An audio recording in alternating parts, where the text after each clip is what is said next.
So can you talk a little bit about the goals event and how many years you've done it and what somebody can expect? So over the years, it expanded to a full day, and then for the last over a decade, it's been a 2.5 day retreat. So we specifically call it a goals retreat, so you can get away from your busy life, shut out as many of the distractions as possible, and then really focus on you. Well, when they show up, you have to have people that have been there before, have set goals, and then you have to have others. Like my two kids, I don't believe probably have. So how do you bridge that gap, and how do you set that up for the call it the person who at least thinks they know how to do it, and the ones that never have? Yeah, but there's some things that have to happen first. And if you've never set goals, great, you've never done it wrong. But if you have set goals, I'm going to guess you would learn some important distinctions. I think everybody has at least a vague idea of where they want to go in their life. Now, maybe not every teenager, but most people are like, yeah, I want to do this. I want to have this. This is the kind of business I want to be in, or the kind of job I want to have, or the kind of place I want to live. And they're pretty vague. What the secret to goal setting is clarity. And in order to get to clarity, you have to have focus. So those are the two most important things, focus and clarity. And again, we don't usually give ourselves the gift of the time it takes to go deep. So you take a good hard look at where you're at, where you'd like to go, and identify what has to happen to get from point A to point B. Most people are very undisciplined. And also, they might just not know how. It's amazing over the years how people come to this event. People in their 50s come to this event. They're like, man, if I'd only been exposed to this in my 20s, can you imagine? Well, George Eliot has a great quote. It's never too late to be who you might have been. So you can't beat yourself up over not having gotten there. And so if somebody was going to try to set goals on their own at home, what are some tips that you would give them? Yeah, excellent question, Neil. So the first thing, is you got to set aside time and clear your desk. In fact, I don't know that I would even do it at my desk. I would find a serene atmosphere, somewhere that spoke to me. Could be in my home, could be outdoors. I could go on a little mini vacation to spend the time at the beginning of the year, which is a great time to do it. And clear your mind. Set up your life for that couple of hours or couple of days so that there's not interruptions, there's not deadlines, you aren't multitasking in your mind. That's the first thing. And the second thing is to take an assessment of you. That's what we do on Friday night. It isn't about the goals you're setting yet. It's about being honest. In his book, Good to Great, Jim Collins says you have to confront the brutal facts. And so I start there. Like, what am I good at? And be honest. We're not used to patting ourselves on the back, but you got to acknowledge the stuff that you are skilled at. And then the other side is, what are the things I'm doing in my life that I'm really not that good at? And honestly, somebody else could do it better than me. And now you're starting to think in terms of your priorities and your timelines and so forth.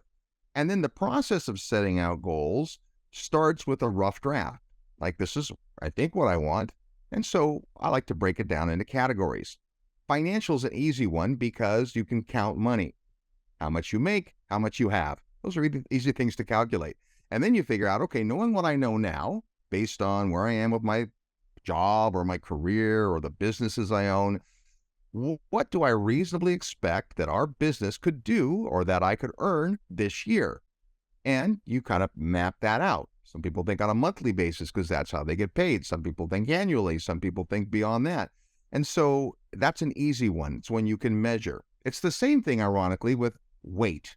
One of the things people can relate to is a lot of folks are not at their ideal weight. They'd rather weigh a little more or a little less. And again, that comes down to just math. So the attributes, there's a whole bunch of them, but the three that matter the most, if you're just starting out, is your goals have to be specific. You have to know exactly what the goal is, specific and measurable. Saying, I want to be happy is not a goal. That's a nice sentiment.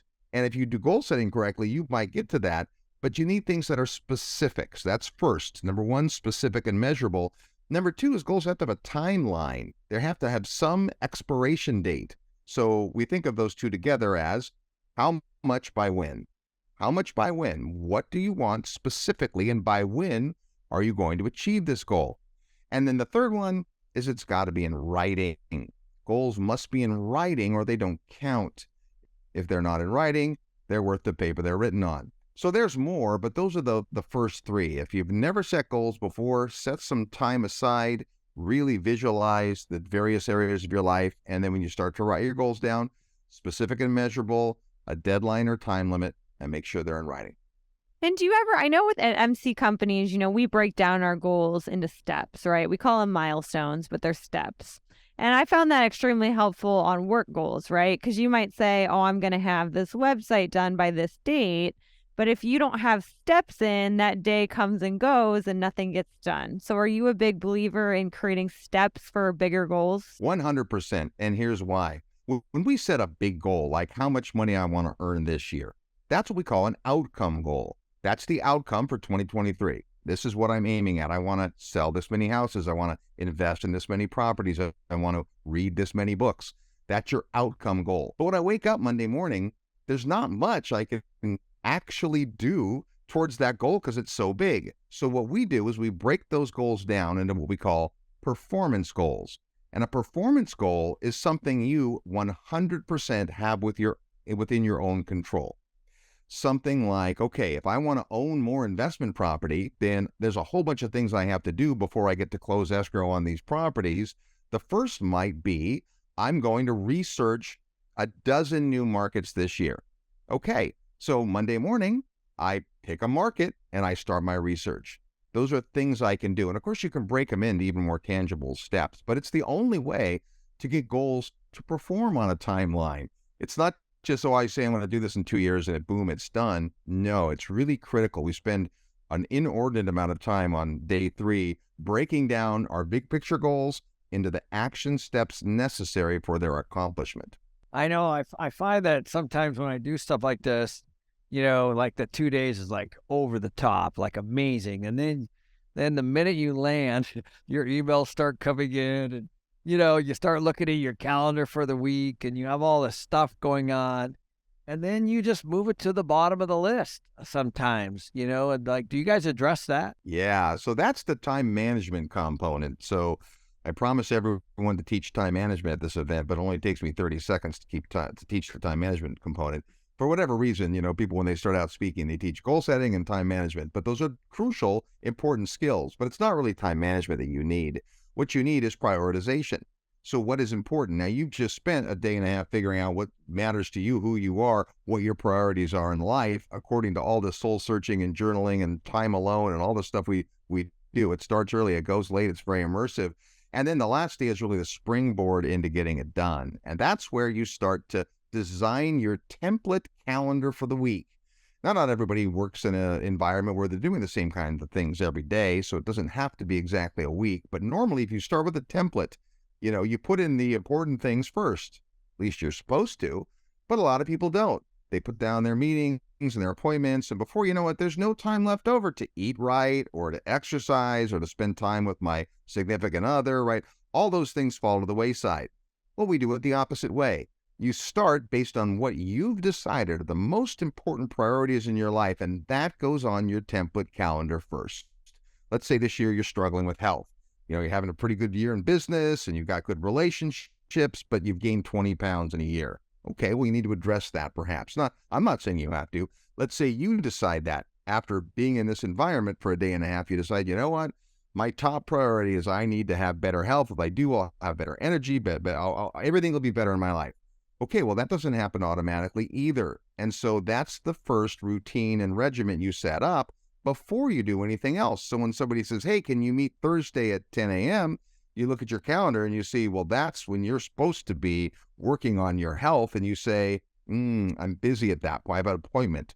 Well, you do. You have an appointment with yourself to get your butt in shape, right? And if you'll just set your time, your calendar, based on your priorities, and not just the urgency of the tasks at your call today, it's amazing what can happen. You develop routine, and back to this idea of I get back, the office and I'm back into my old habits.